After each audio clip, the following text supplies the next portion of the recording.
ये famous movie एक emoji के बारे में ही है। अब आप लोग तो ये जानते होंगे कि आपके मोबाइल फोन्स में अलग अलग तरह की इमोजीज हैं और हर एक इमोजी का अपना अलग एक्सप्रेशन होता है। लेकिन जिस इमोजी इसके बारे में हम बात करने जा रहे हैं उसका नाम जीन है। उसका अपने एक्सप्रेशंस पर कंट्रोल ही नहीं है, यानी वो हर तरह का एक्सप्रेशन दे सकता है। तो उस इमोजी सोसाइटी की हर इमोजी उसे कहती है कि तुम पागल हो, और इस बात का जीन को काफी गुस्सा आता है। तो वो कहता है कि मैं तुम सबसे अलग हूँ और ये एक दिन मैं शो करूंगा। तो अब ये शो करने के लिए और प्रूव करने के लिए वो किसी दूसरी सोसाइटी में और दूसरी वर्ल्ड में जाता है। तो देखते हैं आगे इस मूवी में क्या होता है। तो मूवी की स्टार्टिंग में हमें वही इमोजी सोसाइटी दिखाई जाती है जहाँ पर ढेर सारी इमोजीज रहती हैं। सब इमोजीज अपना अपना एक्सप्रेशन देती हैं और एक ऐसी जगह पर स्टोर होती हैं कि जब तक उनका यूजर उन्हें यूज न कर ले वो अपीयर नहीं होती। और ये सारी इमोजीज मिलकर उसी इमोजी जिसका नाम जीन है उसका मजाक उड़ाती हैं, क्योंकि जब भी कोई यूजर उसे पिक करने वाला होता है तो उसके एक्सप्रेशंस चेंज होने लगते हैं। तो अब हम रियल वर्ल्ड में दो लड़कों को देखते हैं। वो लोग क्लास में आते हैं और में से एक लड़का सोचता है कि अपनी क्लासमेट को आज मैसेज की जगह की ओर से इमोजी भेजेगा जो उसे पसंद आए। तभी उसे वही जीन इमोजी दिखती है और यहाँ पर साथ ही सीन इमोजी वर्ल्ड यानी इमोजीज की दुनिया में शिफ्ट हो जाता है, जहाँ पे हर इमोजी अपने लेदर चैम्बर में रहती है, वो बाहर भी आती है। अब मोबाइल फोन्स में एक इमोजी तो होती नहीं है, हजारों इमोजीज होती है, जैसे क्लाउड्स, ट्रीज, लैंड, ओशंस। ये सब इमोजीज भी अपनी अपनी जगह पर ही होती है। और जो स्माइली फेसेस होते हैं या एक्सप्रेशन इमोजीज होती है ये पूरी सिटी में घूम रही होती है। मजे की बात ये कि सबका एक एक्सप्रेशन होने की वजह से सिचुएशन कभी कभी काफी फनी हो जाती है। अब जैसे कि क्राइंग इमोजी की लॉटरी निकलती है लेकिन वो शॉप से रोते हुए बाहर आता है, और लाफ्टर इमोजी की टांगे टूट जाती हैं। उसे एम्बुलेंस में डाला जा रहा होता है लेकिन वो मुसलसल यानी कंटिन्यूसली हंस रहा होता है। अब यहाँ पर हम एक इमोजी को देखते हैं जिसका एक्सप्रेशन था वो हमेशा सीरियस रहता था, लेकिन एक दिन उसे छोटे छोटे डोनट्स नजर आते हैं। वो बहुत ज्यादा क्यूट होते हैं और ये सीरियस इमोजी उनको देख के एक्सप्रेशंस कंट्रोल नहीं कर पाता। उसके एक्सप्रेशंस रैंडमली चेंज होने लगते हैं और यही वो दिन होता है जब वो अपने एक्सप्रेशंस पे अपना कंट्रोल खो देता है। यानी सिस्टम में ग्लिच आ जाता है। अब ये इमोजी सारा दिन एंजॉयमेंट करता रहता, सबके साथ बहुत ज्यादा खेलता, यानी हर एक्सप्रेशन के साथ ये मैच हो जाता था। लेकिन ये बात इसके पेरेंट्स को नहीं पसंद थी, क्योंकि इसके पेरेंट्स भी जिस एक्सप्रेशन से बिलोंग करते थे वो सीरियस ही था। तो ये से समझाते हैं कि लोग क्या कहेंगे, हमारी फैमिली की एक अलग पहचान है जिसको तुमने डिस्ट्रॉय कर दिया है, हमें तो तुम्हें बाहर भेजते हुए भी डर लगता है। तभी उधर हम क्लासरूम का सीन देखते हैं जब वो स्टूडेंट इस जीन इमोजी को सिलेक्ट कर ही चुका होता है। जब जीन को ये पता चलता है कि सिलेक्ट हो चुका है तो वो काफी खुश होता है। इसकी एक्साइटमेंट में वहाँ की चीजें भी टूटने लगती है। तो तभी वहाँ पे इमोजीज की लीडर आती है और उससे कहती है, तुम्हारे सिस्टम में ग्लिच आ जाने की वजह से हम तुम्हें भेज नहीं सकते, हमें तुम्हें यहाँ से डिलीट करना होगा। तो वो इमोजी यानी जीन डर जाता है और वहाँ से भागने लगता है। तो लीडर उसके पीछे कुछ रोबोट्स भेजती है, लेकिन तभी वहाँ पर हाई फाइव इमोजी आ जाता है जो कि थोड़ा सा इंजर्ड और ओल्ड होता है, क्योंकि पहले जमाने में लोग उसे बहुत ज्यादा यूज किया करते थे और अब उसकी कोई वैल्यू ही नहीं थी।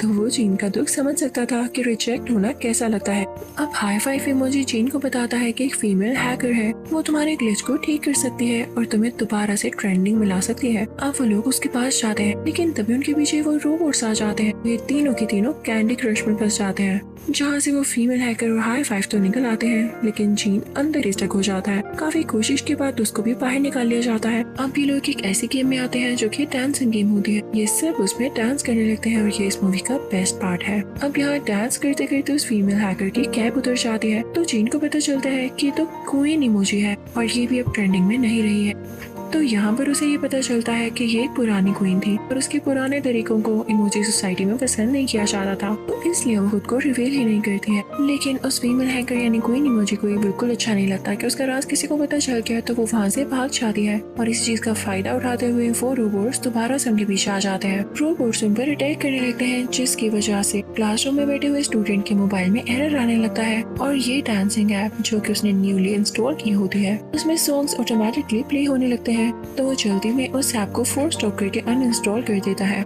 जिसका नुकसान ये होता है कि ऐप में मौजूद सारी इमोजीज और सारा कंटेंट इरेज होने लगता है। अब वो फीमेल हैकर और जीन तो फौरन से ब्लॉक्स पर से जंप करते हुए अपनी जान बचा लेते हैं और उस सेफ्टी सिस्टम से बाहर आ जाते हैं। लेकिन हाई फाइव बेचारा बाकी सब चीजों के साथ नीचे गिर जाता है और इरेज हो जाता है। उस तरफ हम जीन के पेरेंट्स को देख रहे होते हैं, यानी वही सीरियस कपल। वो काफी ज्यादा बुरा फील कर रहे होते हैं कि उन्होंने अपने बेटे को इतना बुरा भला कहा। वो कहते हैं कि अब हमारा बेटा कहाँ पर होगा। वो उसे ढूंढते ढूंढते इंस्टाग्राम में भी आ जाते हैं और अब यहाँ पर हमें पता चलता है कि जीन के फादर भी एक मर्ज इमोजी थे, यानी वो भी अपने एक्सप्रेशंस को कंट्रोल नहीं कर पाते थे, लेकिन टाइम के साथ उन्होंने ऐसा सीख लिया था। अब उधर हम क्वीन इमोजी यानी उस फीमेल हैकर को देखते हैं जो कि जीन इमोजी के साथ उस ऐप के ट्रैश कैन में हाई फाइव इमोजी को ढूंढने जाते हैं और सक्सेसफुली उन्हें वो मिल ही जाता है, जिसे देखकर वो तीनों आपस में बहुत खुश होते हैं। दूसरी तरफ हम देखते हैं कि इमोजी की लीडर्स एक बहुत ही खतरनाक रोबोट तैयार करती है। उसने इन तीनों को पकड़ने के लिए इस रोबोट को डिजाइन किया होता है जो कि अब इन तीनों के पीछे होता है, लेकिन ये तीनों भागते भागते सेफ जोन में आ जाते हैं जहाँ पर ये रोबोट आ नहीं सकता था।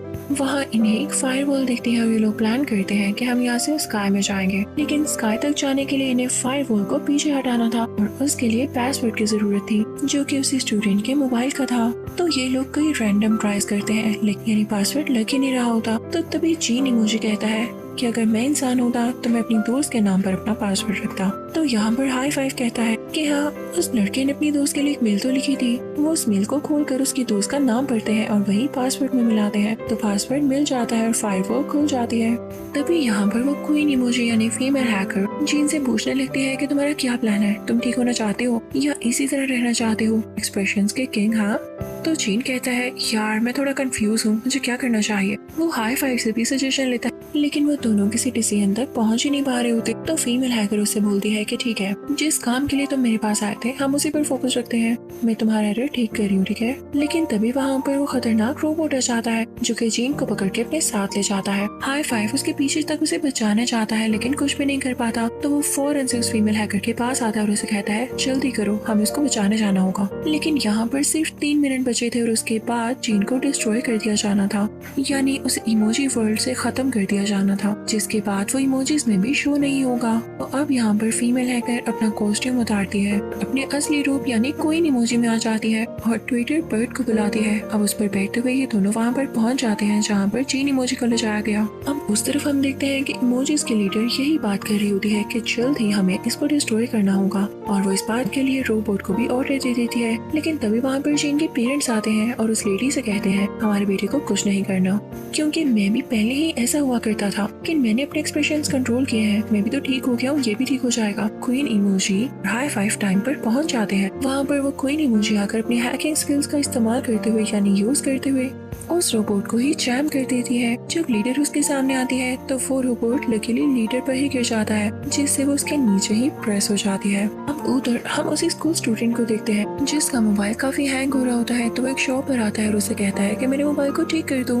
उसकी वीडियो सारे इमोजीज देख पा रहे थे। तो वो शॉपकीपर कहता है कि आपका मोबाइल इसी सूरत में ठीक हो सकता है, यानी तभी ठीक हो सकता है जब हम इसे रीसेट कर दें, कि इससे आपका सारा डेटा इरेज हो जाएगा। तो वो स्टूडेंट कहता है ठीक है कर दो, बस मुझे मेरा मोबाइल ठीक चाहिए, मेरे मोबाइल में वैसे भी कोई ज्यादा जरूरी डेटा नहीं। अब ये बात सुनकर सारे इमोजीज काफी पैनिक हो जाते हैं और सोचते हैं कि अब क्या किया जाए। सब काफी डरे हुए होते हैं और बिल्कुल एंड में ये डिसीजन लेते हैं कि ये लोग जीन इमोजी को स्कैन करेंगे और इसको ऑटोमेटिकली स्टूडेंट की दोस्त को भेजेंगे ताकि इस इमोजी को देख के वो खुश हो जाए। लेकिन तब तक शॉपकीपर उस स्टूडेंट का मोबाइल लगा चुका होता है ताकि वो जल्दी रीसेट हो जाए। अब अंदर इमोजी सोसाइटी में भी हलचल मच जाती है, हर चीज डिस्ट्रॉय और इरेज होने लगती है। लेकिन तभी आखिरी सेकंड में जीन एक जगह पर जाकर खुद को स्कैन करता है, जिससे उसके सारे एक्सप्रेशन स्कैन होते हैं और वो इमोजी स्टूडेंट की दोस्त को भेज दी जाती है। यहाँ पर भी उस लड़के को यानी स्टूडेंट को एकदम ख्याल आता है कि कहीं उसके दोस्त का रिप्लाई ना आया हो।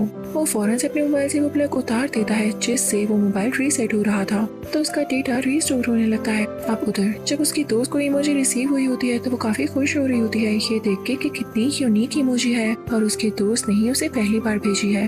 तो वो जाकर अपने दोस्त को बताती है कि मुझे तुम्हारी भेजी गई इमोजी बहुत पसंद आई है। तो वो लड़का भी काफी खुश हो जाता है और उन दोनों में काफी अच्छी दोस्ती हो जाती है। अब उधर इमोजी वर्ल्ड में हम देखते हैं कि सब लोग चीन से बहुत खुश होते हैं क्योंकि ये तो उनका हीरो निकला और आखिरी टाइम पे इसी ने ही उन सबको बचाया। तो वो सब चीन को हैप्पीली एक्सेप्ट करते हैं कि जो जैसा है वो उसी फॉर्म में सबसे बेस्ट है और अपना बेस्ट भी दे सकता है। डांस में हम देखते हैं कि सारी इमोजीज डांस कर रही होती है और काफी ज्यादा खुश होती है। इसी के साथ इस क्यूट सी मूवी की यहीं पर एंडिंग होती है। I hope you like the explanation. Thank you for watching.